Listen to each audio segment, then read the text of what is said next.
नमस्कार, India voice देख रहे हैं आप और मैं हूं आपके साथ तुषार कुमार। तो वक्त हो चला है खबर दिन भर का। चलिए खबरों की शुरुआत करते हैं। केरल में गरजे पीएम नरेंद्र मोदी ने विपक्ष पर जमकर निशाना साधा।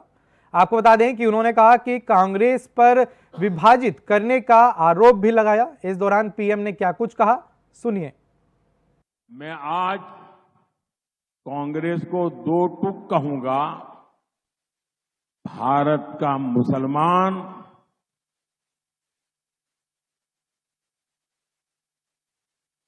कांग्रेस की जो हरकतें हैं, उन हरकतों से वो इधर उधर जाएगा, सब मानने की कोशिश मत कीजिए। और भाइयों बहनों, ये कांग्रेस के शाहजादे आए दिन बयानबाजी ठोक रहे हैं। आप उनके 2014 के चुनाव के भाषण देख लीजिए, 2019 के चुनाव भाषण देख लीजिए, और डराने की कोशिश करती है। वो कहते हैं संभल के चलो, पाकिस्तान के पास एटम बम है, पाकिस्तान के पास एटम बम है, पाकिस्तान के पास एटम बम है। ये मरे पड़े लोग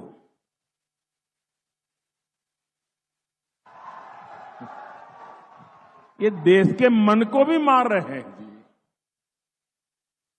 और कांग्रेस का हमेशा ऐसा ही रवैया है। ये जो पाकिस्तान के बम बम बम की बातें करते हैं ना, आज तो पाकिस्तान का हालात ये है कि इन बम को संभालना कहां, वो भी उसके बस का रोग नहीं है। अब तो वो बम बेचने के लिए निकले हैं,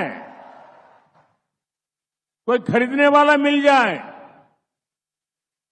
और लोगों को मालूम है क्वालिटी में दम नहीं है, वो माल भी बिकता रही है।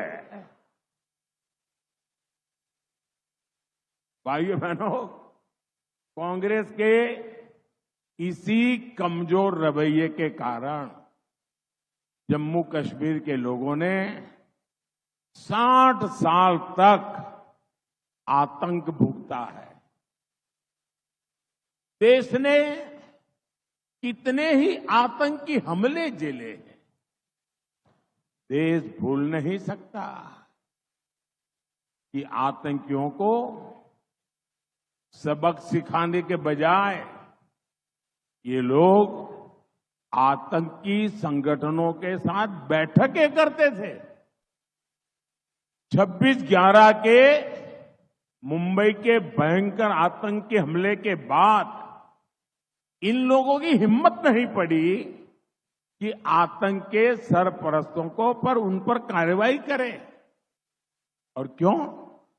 क्योंकि कांग्रेस को, इंडी गठबंधन को लगता था कि अगर हम कार्रवाई करेंगे तो हमारा इस चुनाव में कांग्रेस को लोकसभा की कुल संख्या के 10% चाहिए मान्य विपक्ष बनने के लिए। कांग्रेस वाले जरा कान खोल करके सुन लीजिए, ये देश ने तय किया है। ये 4 जून को आप देखेंगे कि कांग्रेस इस देश में मान्य विपक्ष भी नहीं बन पाएगा। दिल्ली आबकारी नीति घोटाले में अंतिम जमानत पर बेल पर आए अरविंद केजरीवाल तिहाड़ जेल से बाहर आ गए। बता दें कि जेल से बाहर आने के बाद उन्होंने साउथ दिल्ली में रोड शो का आगाज किया। दिल्ली के महरौली में सीएम अरविंद केजरीवाल पार्टी के उम्मीदवार सहीराम पहलवान के लिए रोड शो किया। बता दें कि लोकसभा चुनाव के बीच अरविंद केजरीवाल का ये पहला रोड शो है। इस रोड शो में अरविंद केजरीवाल और पंजाब के सीएम भगवंत मान के साथ ही पार्टी के तमाम दिग्गज नेता शामिल हुए। दिल्ली वालों की कैसी तबीयत है? दिल्ली वालों को कोई तकलीफ तो नहीं हो रही? मैं उनसे पूछता था, दिल्ली में सब कुछ सही तो चल रहा है, बिजली आ रही है, लोगों को बिजली मुफ्त में मिल रही है, महिलाओं को बस में सफर मुफ्त मिल रहा है, लोगों से मैं इन सबसे दिल्ली के लोगों की बात करता था। इन्होंने मुझे गिरफ्तार किया। मैं मन में यही सोच रहा था, मेरा कसूर क्या है? मैं तो एक छोटा सा आदमी हूं, बहुत छोटा सा आदमी हूं मैं, और एक छोटी सी पार्टी है हमारी, 2 राज्यों के अंदर पार्टी है।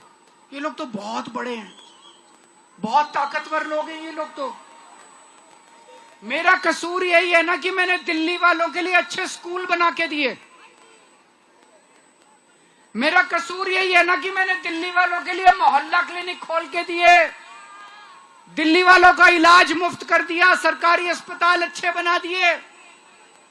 यही कसूर है ना मेरा। आप लोगों के लिए मैंने दिल्ली के अस्पतालों में फ्री इलाज, फ्री दवाइयों का इंतजाम किया, लेकिन जब मैं तिहाड़ गया, मेरी दवाई इन लोगों ने 15 दिन के लिए बंद कर दी। मैं शुगर का पेशेंट हूं, रोज 52 यूनिट इंसुलिन लेता था मैं जब बाहर था। वहां पे इन लोगों ने मेरा इंसुलिन भी बंद कर दिया। मेरा कसूर यह है कि जब हमारी सरकार बनी थी 2015 में, उस टाइम 10-10 घंटे के पावर कट लगते थे दिल्ली में।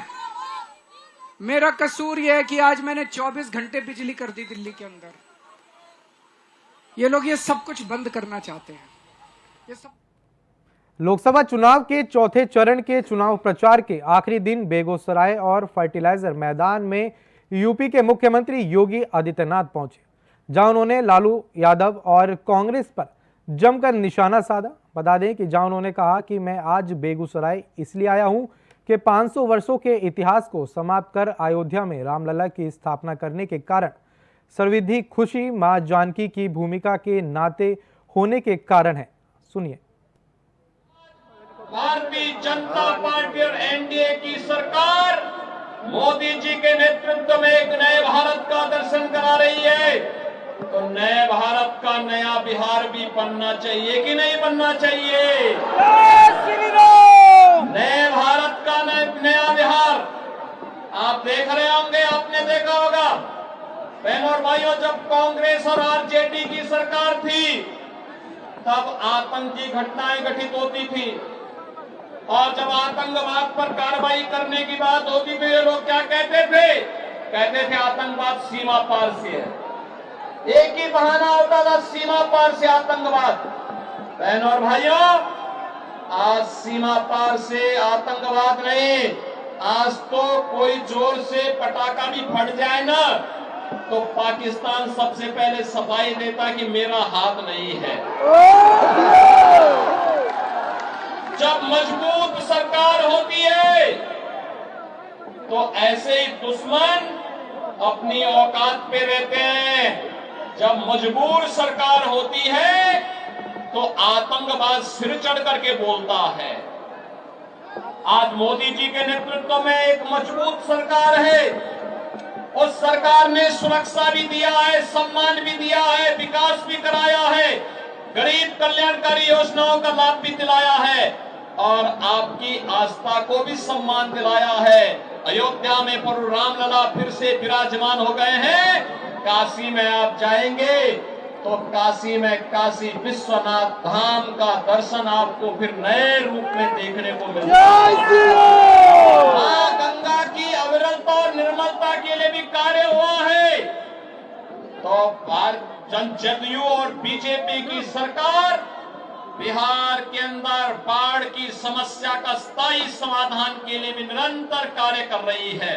बहुत स्पष्ट हो चुका है, राम भक्तों और राम द्रोहियों के बीच में चुनाव जा चुका है। जो राम भक्त हैं आत्मनिर्भर और विकसित भारत की संकल्पना के लिए कार्य कर रहे हैं, सबका साथ और सबके विकास के लिए कार्य कर रहे हैं। जो रामद्रोही हैं उनका पाकिस्तान प्रेम जग रहा है। आप देख रहे होंगे उनका पाकिस्तान प्रेम जग रहा है।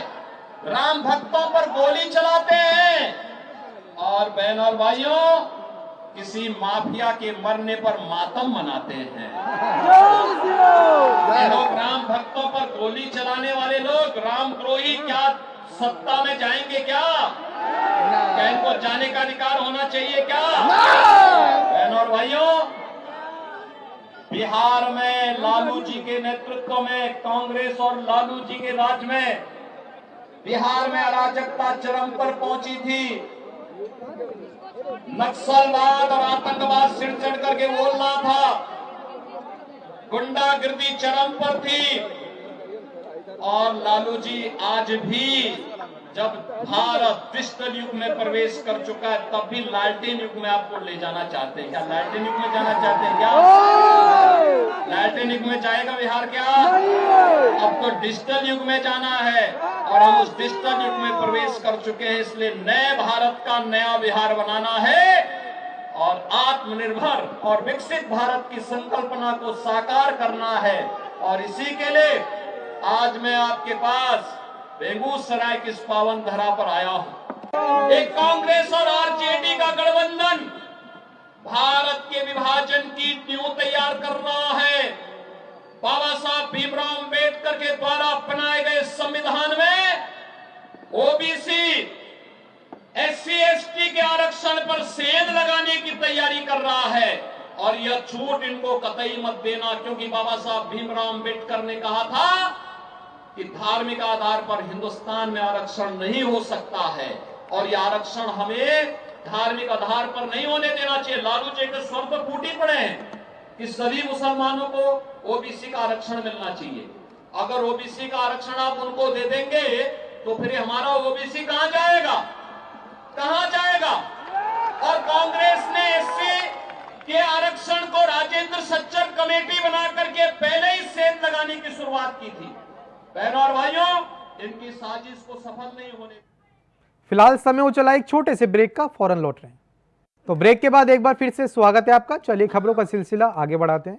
लोकसभा चुनाव 2024 की तारीख जैसे जैसे नजदीक आती जा रही है, वैसे वैसे ही सियासी हलचल भी तेज होती जा रही है। बता दें कि वीवीआईपी सीट अमेठी की तो एक तरफ स्मृति ईरानी तो वहीं दूसरी तरफ कांग्रेस के प्रत्याशी किशोर लाल शर्मा मैदान में है। तो वहीं इंडिया वॉइस के संवाददाता ने कांग्रेस प्रत्याशी किशोर लाल शर्मा से खास बातचीत की है, सुनिए।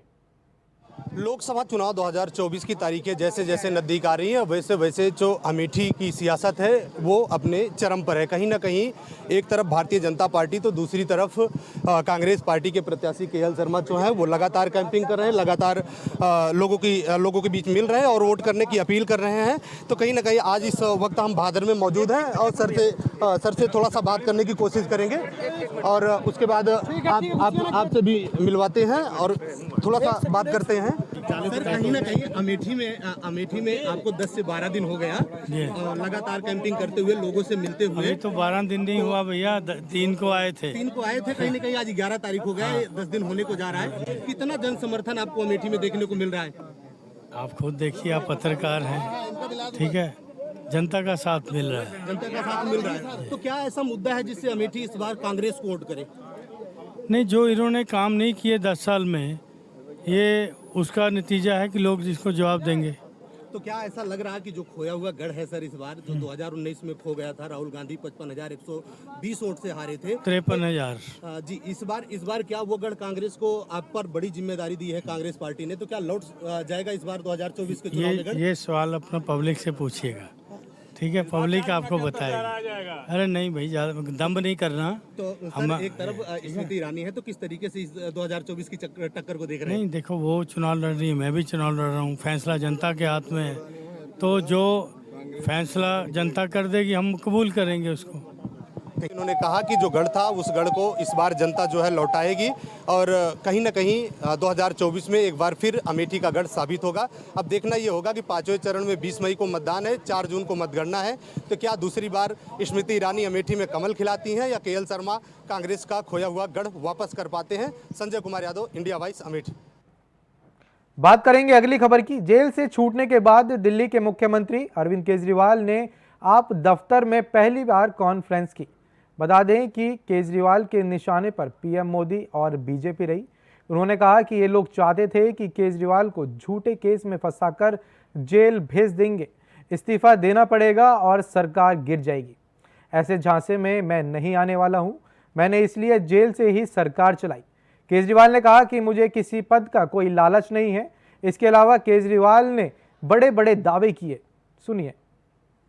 आज अचानक मैं आप लोगों के बीच में होने तो किसी को उम्मीद नहीं थी कि चुनाव के बीच में मैं जेल से बाहर आ जाऊंगा, लेकिन ऊपर बजरंगबली की कृपा है, हनुमान जी की कृपा है हम लोगों के ऊपर, और चमत्कार हुआ और आज मैं आप लोगों के बीच में हूं।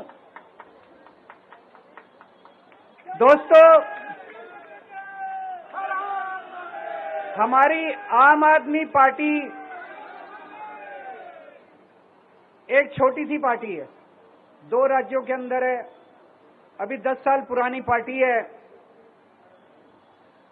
हमारी पार्टी को कुचलने में, खत्म करने में प्रधानमंत्री जी ने कोई कसर नहीं छोड़ी। एक साथ हमारी पार्टी के 4 टॉप के नेता जेल भेज दिए एक साथ। अरविंद केजरीवाल, मनीष सिसोदिया, संजय सिंह, सतिंदर जैन। बड़ी बड़ी पार्टियों के अगर 4 टॉप के नेता जेल चले जाएं, पार्टी खत्म हो जाती है। आम आदमी पार्टी के 4 टॉप के नेता इन्होंने जेल भेज दिए। उन्होंने सोचा कि पार्टी खत्म हो जाएगी, लेकिन ये पार्टी नहीं है, ये एक सोच है। जितना ये खत्म करना चाहते हैं उतना ये बढ़ती जाती है।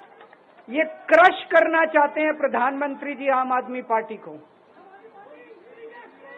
जो लोग मोदी जी से मिलने जाते हैं, वो कई लोग हमें भी जानते हैं, वो बाहर आके हमें बताते हैं कि आपके बारे में सबसे पहले मोदी जी से जो भी मिलने जाता है, सबसे पहले वो केजरीवाल की और आम आदमी पार्टी की 10 से 15 मिनट बात करते हैं। मैं बीजेपी से पूछता हूं, आपका प्रधानमंत्री कौन होगा? आप लोग सोच रहे होंगे केजरीवाल क्या बात कर रहा है, मोदी जी होंगे। नहीं, मोदी जी अगले साल 17 सितंबर को 75 साल के हो रहे हैं। बीजेपी के अंदर मोदी जी ने 2014 में मोदी जी ने खुद ने रूल बनाया था कि बीजेपी के अंदर जो भी 75 साल का होगा उसको रिटायर कर दिया जाएगा। सबसे पहले आडवाणी जी को रिटायर किया गया, उसके बाद मुरली मनोहर जोशी जी को रिटायर किया गया, फिर सुमित्रा महाजन को रिटायर किया गया, फिर यशवंत सिन्हा को रिटायर किया गया। अब मोदी जी अगले साल 17 सितंबर को रिटायर होने वाले हैं। तो मैं बीजेपी से पूछना चाहता हूं, आपका प्रधानमंत्री का दावेदार कौन है? दोस्तों, अगले साल 17 सितंबर तक अगर इनकी सरकार बनी, तो उस पर भी आऊंगा मैं। अगर इनकी सरकार बनी तो पहले अगले 2 महीने में योगी जी को निपटाएंगे ये, और उसके बाद मोदी जी के सबसे खास अमित शाह को ये प्रधानमंत्री बनाएंगे। तो मैं लोगों को, देश के लोगों को आगाह करना चाहता हूं, मोदी जी अपने लिए वोट नहीं मांग रहे।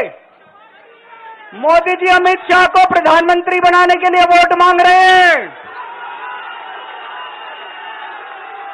मैं पूछना चाहता हूं मोदी जी से और अमित शाह जी से, ये मोदी की गारंटी पूरी कौन करेगा?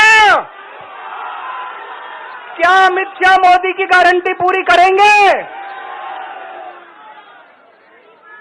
जब आप अगर जो वैसे तो मेरे को लगता है मैं अभी आऊंगा उसके ऊपर, मुझे नहीं लगता इनकी सरकार बन रही है। अगली खबर की, मऊ से कैबिनेट मंत्री ओम प्रकाश राजभर का वीडियो सोशल मीडिया पर तेजी से वायरल हो रहा है, जिसमें उन्होंने कहा है कि विरोधी की गाड़ी में पैसे देखते ही छीन लीजिए। सुनिए उन्होंने क्या कुछ कहा।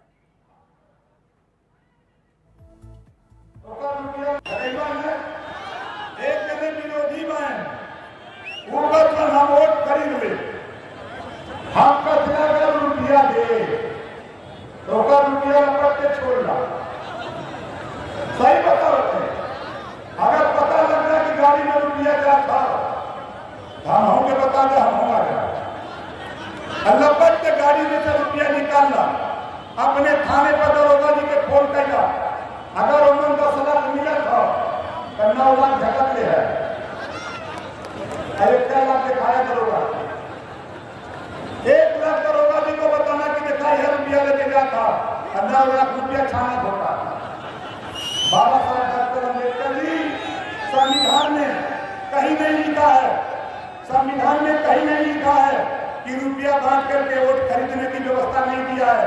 अगर आपको कोई संशय नहीं, अगर ये रुपया देते हैं तो इनका रुपया प्रेम से ले लो, अब बना करके मजे में खा लो, अब खाने के बाद नारा लगा दो, नरेंद्र मोदी जिंदाबाद, योगी आदित्यनाथ जिंदाबाद, छड़ी निशान जिंदाबाद। ये नहीं करता, ये नहीं कर रुपया है। अब गिर जाता हम के बता, हम कुछ रहा है, हमरो पर लग मारना, हम सोचा था एक घमंड बा लड़क घमंड चुनाव अब कहना हो प्रकाश राज पर भाग गए।